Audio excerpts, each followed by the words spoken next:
Hi Vikings, welcome to this new extra channel kind of thing video. I'm going to show you a clip of the last part of a conversation that I had with Sasha Daygame in his podcast. We're going to cover we're going to talk about comedy and fake prank videos and the juicy stuff. There's also a link to the whole podcast on his channel. And I'm going to speak at his event called Infinite Man Summit. It's in London and it's in 2 weeks, and I want to see you there. I want to see as many as possible. And you get to hang out with me for 2 days at least. I think it's more than 2 or 3 days. And I'm going to speak there. I'm going to share my story, my social anxiety story, the way my whole journey of being the one I am today and getting to the place I am in my life.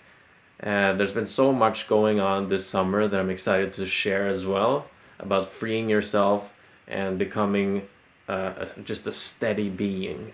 And that has had an immense impact in my life. I will share the story from zero to, I don't know if I'm a hero, but zero to Freddy today.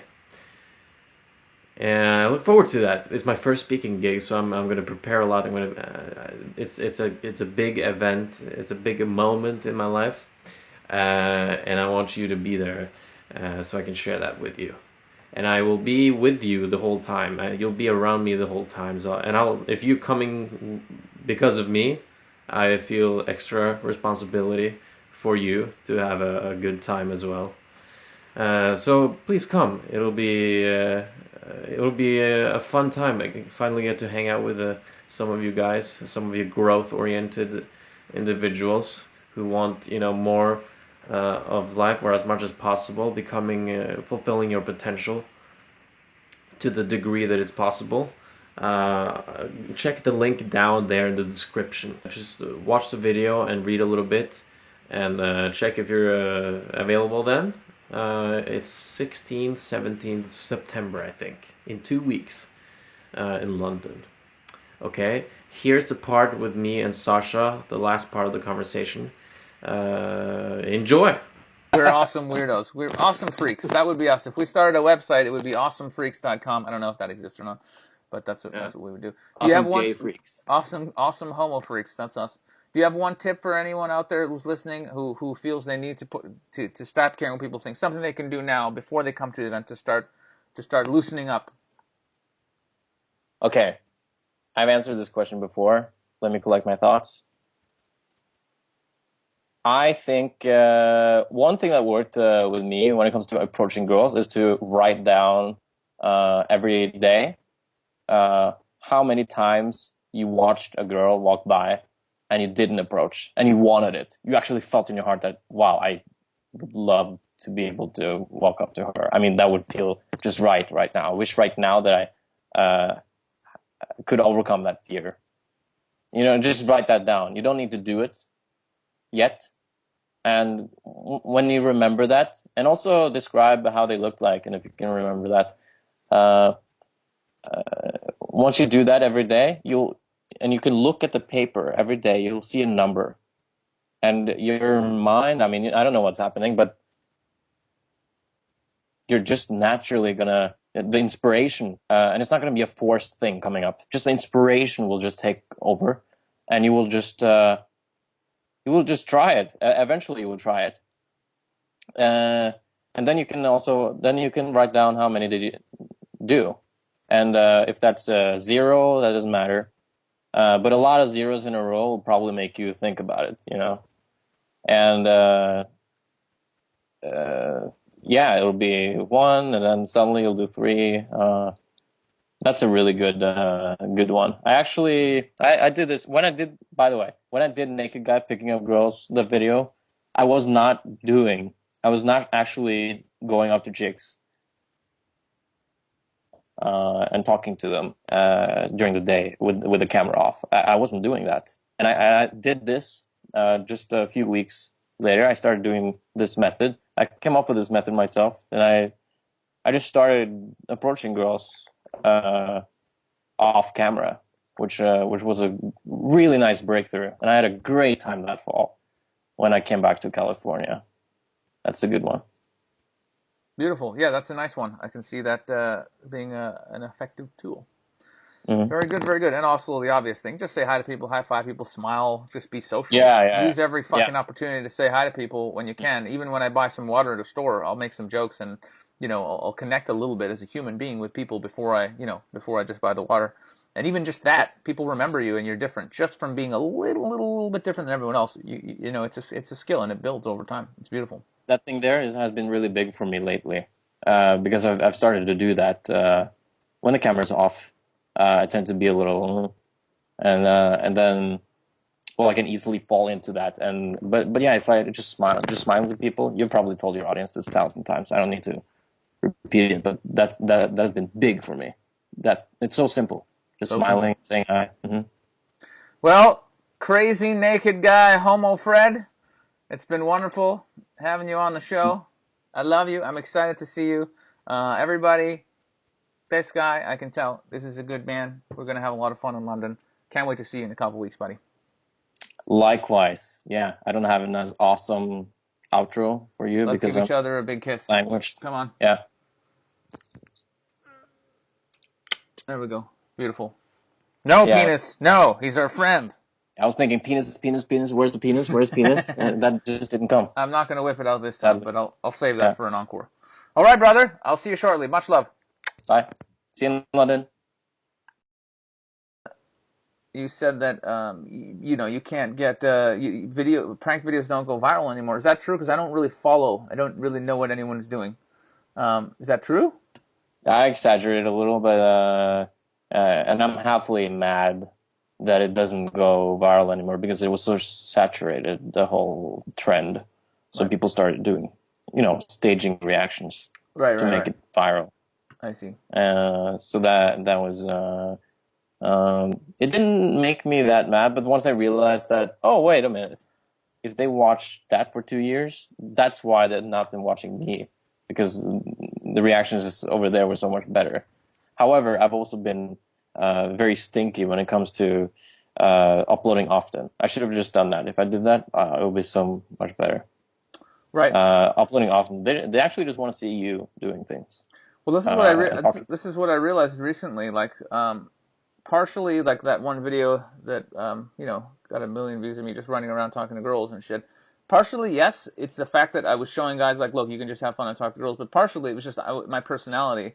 And a lot of the people who, when I upload a video now, like even if it's just me talking, it'll still get, I don't know, between 5 and 10,000 views or something. And it's just people who like me. They don't need more advice. They just like me talking and joking around and just being myself. So I have a really, a few thousand guys who really love me for me. And it's really about just doing. Now I realize now it's like, because I used to have all these thoughts of like, oh fucking, oh these guys are more popular than me, and I started first. Fuck this, and I think it's because, first of all, people were doing marketing specifically to get views, and I never was. I was just doing what I wanted to do and show people how to pick up girls because that's what my life was about. But I think for me, the journey is going to be just doing what I love and talking about what excites me at the time, and that's what's gonna attract people to me. Because when I'm really passionate about something and I'm loving it, even if it's just whatever health shit or this book about aliens or anything, it doesn't fucking matter. People like me talking about things and being excited about shit. So that's really what I want to be doing. I just want to be me, man. I just want to be me and have fun. And the people who really like me will appreciate it, and people who just want to see crazy pranks or they want to just see me picking up girls or whatever, they're just gonna find other people, and that's fine. But I can only be me. So it really comes down to just being even more authentic all as you move forward. Always just 100% what is it that you love and doing that. I think that's the key to life happiness, really, as well as success too. Yeah. You also want to entertain as well as inspire. I can't help That's it cool. because I am. Yeah. I did stand up, dude. I was doing stand up when I was 17 years old. Uh, Wow. You know what I mean? So that was like, what I don't even know. Were you even you were in diapers. You were like 9 years old or some shit. So it was a long time ago. So that's what I do. That's literally what I do. I entertain people, but I love waking people the fuck up. So inspiring is one word. Another word is like waking people the fuck up from the dream that we're in. You know? Yeah, yeah, yeah. Yeah. Is your heart dick hard? Yeah. How many shows have you done? I don't fucking know, dude. don't know. I don't know. I've thought about it before. Definitely over 1,000, but I don't even know. Wow. It could be a lot more Oh than shit. Yeah. That that's definitely over 1,000 shows. that. Oh yeah. Oh yeah. Wow. Well, So you're talking about you trying to get on stage as much as possible from the year 1997 to the year 2010, and sometimes doing 2 shows a night, and sometimes doing 1 show a night, and sometimes doing 3 shows a week, 4 shows a week. So yeah, man, it's a lot of fucking shows. yeah, yeah, yeah. That's cool. Yeah. Yeah. I wish I had that experience. I have a show. And I believe in the 10,000 hour rule.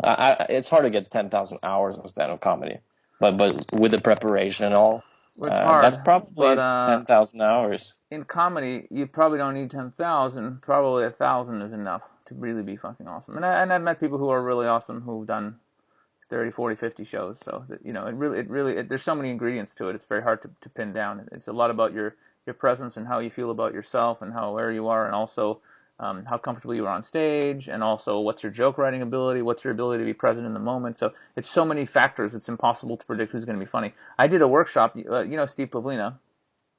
Yeah. Like, he invited me as a guest to be, to just come down with my girl and participate in his workshop. But of course, I ended up telling stories and being a big part of the whole thing. And at the end, I said I had so much fun. I said, look, if anyone here is interested in learning to do stand-up comedy, I'm willing to put 2 hours of my time in at the end of this, and I'm just going to teach you guys how to do stand-up comedy. And half the people, it was about 15 people, said, yeah, we want to do it. So I explained, these are the structures, this is jokes, this is how you talk about pain. I just went through a little mini workshop for comedy. And at the end, I was just inspired. I said, okay, and I did a little bit of comedy. And I said, okay, who wants to come up?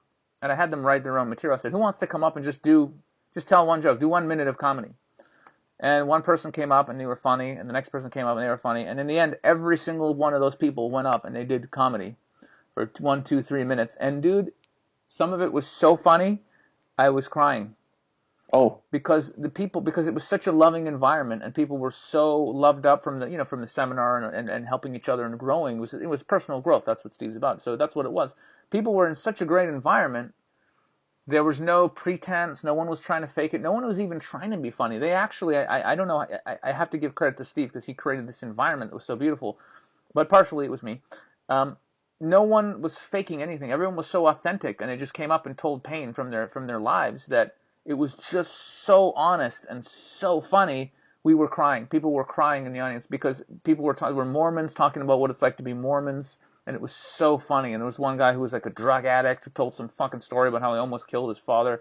I mean, dude, we were dying, and that just went to show me, if you really get honest with yourself and you really get in touch with what you really want to say and your real pain, and you're not trying to even be funny, you're just sharing some crazy shit about your life, you can get very good very fast. So the real secret, that I've discovered in my later years, only recently, if you can get really, really authentic with your life and your pain and who you are, you can be very, very funny very, very quickly. Oh, that's cool. That's very inspirational. And that's what was missing when I was doing comedy in my 20s. I didn't know who I was. I was funny. I had some good jokes, some really fucking stupid jokes. I was overconfident. I was loud. But I didn't really know who I was. I hadn't found myself or my voice, and that's why I never blew up as a comedian. I was very funny, but I just went and did it professionally, and then that's it. But now it's going to be a different story because I'm fucking me a lot more. I'm a lot more me. I don't know if I'm 100% me, but even if I'm 80% me, that's probably 70% more than I was at one point in my life. You know what I mean? And that's that authenticity. Is so important, not just with comedy, with everything. Imagine you're that authentic with women or with your friends or even at a job interview. What happens when you're that authentic in life? You see what I'm saying? It's powerful, dude. It's powerful as fuck. That's the authenticity, and that's probably the most important thing as a man to realize in this society where everything is about money and your connections and your car and where and status and all this fucking bullshit that's not real. How can we be ourselves? How can we be authentic ever? If we're just trying to make more money to impress people or impress girls, or it's fucking bullshit. So that's really the message that I'm trying to get across, and that's probably the main thing we're going to be talking about at the Infinite Man Summit next month, is that authenticity. That how do you get authentic? How do you get comfortable with who you are and your intentions and being a fucking amazing man who can do whatever he wants in his life? How do you become the you that's okay to live the life you deserve? And that's really that's why I'm here, and that's why I'm excited about what we're doing, buddy. Yeah, I'm getting fired up. I'm getting fired up for comedy and for yeah, to go to London again. Hope you liked that part of the conversation. Check out the rest of the podcast in the description there. There's also the link to the event. Check that out. See if that falls into your area of interest, and and I hope to see you there. I think it'll be really awesome. And in my experience, events like that, and there's a reason why I'm choosing to speak at Sasha's event. I know Sasha through Luke, Gold Jacket Luke, and Steve Pavlina, two friends of mine. And I've been following Sasha for years. He was actually the first guys, that I saw a pickup video of on YouTube. So he's the man. And a lot of people don't know that. That was I think it was the first real pickup infield video from daytime on the internet. I mean on YouTube. So that's pretty. And there are literally billions of views featuring pickup stuff happening in daytime after that. And there's a reason why I'm speaking there, because I know that when the leader is good, and I just resonate with what it stands for. It stands for being authentic, and real and free, and living a life on your own terms, and really going for it, going for what your heart is calling, which I'm all about. So I think I made a good decision on speaking there, and I hope you will be there. Alright, check those links out. See ya.